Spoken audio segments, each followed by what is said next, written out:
మత్తయి సువార్త 14వ అధ్యాయం 30వ వచనము. గాలిని చూచి భయపడి మునిగిపోసాగి, ప్రభువా నన్ను రక్షించుమని కేకలు వేసెను. పేతురు నిలకడగా కొనసాగుచూ యేసువైపు చూడలేదు.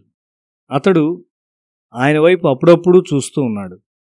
అతడు యేసును మాత్రమే చూచి ఉండవలసింది, అంతేకాక యేసు ద్వారా గాలిని, అలలను చూచి ఉండవలసింది.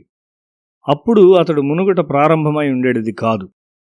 యేసు ద్వారా మన సమస్యల వైపు మనం చూడవలసి ఉన్నాము. అట్లు కానిచో మనం మునిగిపోతాం. యేసు ద్వారా మన సమస్యలన్నింటినీ చూచి వాటిని అవగాహన చేసుకునవలసి ఉన్నాము.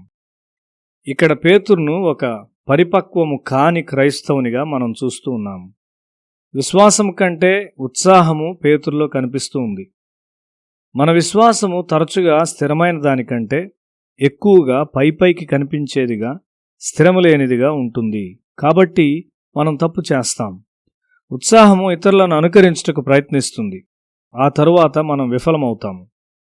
ఉత్సాహమును విశ్వాసమని మనం పొరబడినప్పుడు మనల్ని నిరుత్సాహపరిచి నాశనం చేయుటకు సాతాను ఒక అవకాశాన్ని పొందుకుంటాడు. ఇక్కడ పేతురు ఉత్సాహంతో మిళితమైనప్పటికీ కొంత విశ్వాసాన్ని కలిగి ఉన్నాడు.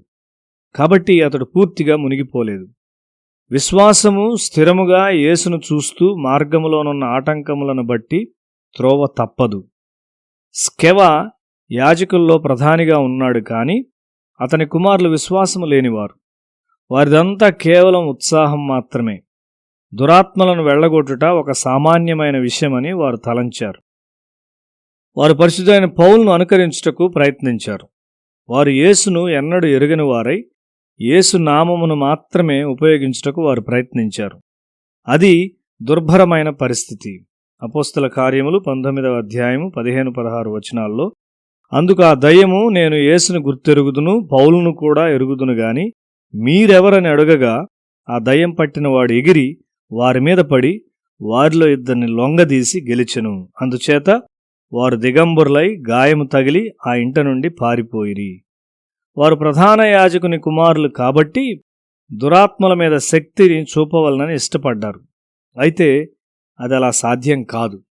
చీకటి శక్తుల ద్వారా చుట్టబడిన లోకములో ఉన్నామని మనం గుర్తించుకోవాలి. మన విశ్వాసము కంటే అధికముగా చేయుటకు ప్రయత్నించు క్షణాన చీకటి శక్తులు మన మీద దాడి చేయడానికి ప్రయత్నిస్తాయి. ఆయన చేసిన విధముగా సముద్రం మీద నడుచుటకు తనకు సహాయం చేయమని పేతురు యేసును కోరాడు. అది కేవలము అనుకరించుట కాదు. యేసు అతని విన్నపముతో ఆనందించాడు. దిగిరమ్మని ఆయన అతనితో చెప్పాడు. పేతురు నీటి మీద నడుచుట ప్రారంభించాడు, కానీ గాలిని చూచి భయపడి మునిగిపోసాగాడు. గాలి భయంకరంగా వీచున్నప్పటికీ యేసు పాదములు ఏమాత్రం మునుగట్లేదు. పేతురు పాదములు లోతునకు మునుగుచున్నవి. పేతురు తన చేతులు పైకెత్తి సహాయమునకై యేసును వేడుకొన్నాడు. యేసు తన చేయి చాచి అతన్ని పైకి లాగాడు. యేసు అతన్ని విశ్వాసము లేని మనిషి అని పిలవలేదు, గాని ఒక అల్ప విశ్వాసము గల మనిషి అని పిలిచాడు. మనము విశ్వాసము కలిగి ఉండవచ్చు, కానీ అది కేవలము అల్ప విశ్వాసమై ఉండవచ్చు. ఒకసారి యేసు పేతురుతో, నీవిప్పుడు నన్ను వెంబడించలేవు గాని తరువాత వెంబడించెదవు అని చెప్పాడు.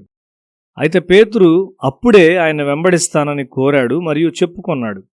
అయితే ఆ తరువాత దినాన, నీవు యేసు శిష్యుల్లో ఒకనివి అని ఒక చిన్నది చెప్పినప్పుడు ఆయనతో పరిచయం లేనంతగా తృణీకరించాడు. యేసువైపు నిలుకడగా చూడుము. ఆయన సన్నిధిని గూర్చిన గ్రహింపును నీవు ఎల్లవేళలా సంపాదించుకుంటావు. తుఫాను వచ్చున్నది, నీవిక్కడెందుకున్నావు అని ఎవరైనా చెప్పవచ్చు. యేసు నాతో ఉన్నాడు, ఇక్కడి నుండి కదలవద్దు అని ఆయన చెప్పాడు అని నీవు జవాబిస్తావు. చిన్న సమస్యలు కొన్నిసార్లు చాలా పెద్దవిగా కనిపిస్తాయి. ఎందుకనగా యేసు ద్వారా మనం వాటిని చూడము. పెద్ద సమస్యలను ఆశ్చర్యకరమైన విశ్వాసంతో ఎదుర్కొనిన పరిశుద్ధుల జీవితాలను మనం చదివినప్పుడు అవి మనల్ని సవాల్ చేస్తాయి. క్రీస్తు కొరకు చిన్న విషయాల్లో కూడా మనలను మనం ఉపేక్షించుకోలేకపోవుట విచారకరమైనది. ఇంటిలో చిన్న బిడ్డ యొక్క అస్వస్థత లాంటి చిన్న సమస్యలు నిన్ను పూర్తిగా కలవరపరచును.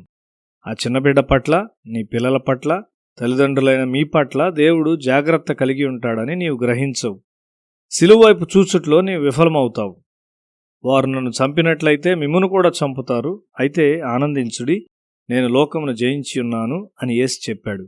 మన హింసలను ఆయన ద్వారా, ఆయన సిలువ ద్వారా ఆయన శ్రమల ద్వారా మనము చూడవలనని దాని అర్థమై ఉన్నది.